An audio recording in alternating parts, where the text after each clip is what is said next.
విశాఖ జిల్లా నర్సీపట్నంలో కార్తీక మాసం 3వ సోమవారం కావడంతో భక్తులతో కిటకిటలాడిన శివాలయాలు. స్థానిక పెద్దబొట్టుపల్లిలోని శివాలయం, పెద్దచెరువు వద్ద ఉన్న కాశీ విశ్వేశ్వర ఆలయం, బలిఘట్టంలోని బ్రహ్మలింగేశ్వర స్వామి ఆలయాల్లో స్వామివారికి ప్రత్యేక అలంకరణలు, అభిషేకాలు నిర్వహించారు. పెద్దచెరువు వద్దనున్న శ్రీ కాశీ విశ్వేశ్వర అన్నపూర్ణ అన్నదాన ట్రస్ట్ చైర్మన్ గురుస్వామి పెనుమచ్చి నారాయణరావు మాట్లాడుతూ 18 సంవత్సరాలుగా నిత్యాన్నదానం నిర్వహిస్తున్నామని, ప్రతిరోజు స్వాములతో పాటుగా 200 మంది పేదలకు నిత్యాన్నదానం చేస్తున్నట్లు తెలిపారు.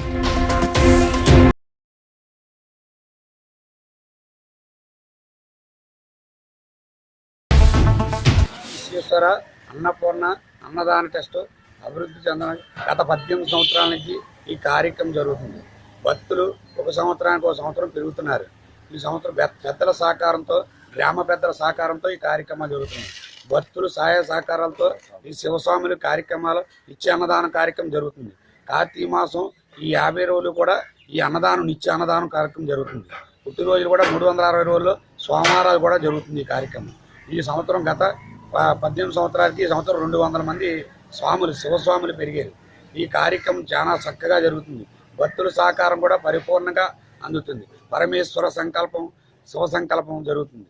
ఈ కార్యక్రమం శంభో శంకర కాశీ అన్నపూర్ణ ట్రస్ట్కి అభివృద్ధి జరగాలని ప్రతి శివస్వాములు కిందసారి వేసినప్పుడు 200 మంది వేశారు. ఇప్పుడు వేసినప్పటికీ ఇంకా పెరగాలని, శివస్వాములు అభివృద్ధి చేయాలని, కాశీ అన్నపూర్ణ అభివృద్ధి చేయాలని స్వాములు బయట స్వాములకి కూడా భిక్ష పెట్టిస్తూ 365 రోజులు ప్రతి సోమవారం భిక్ష పెడుతున్నాం స్వామి.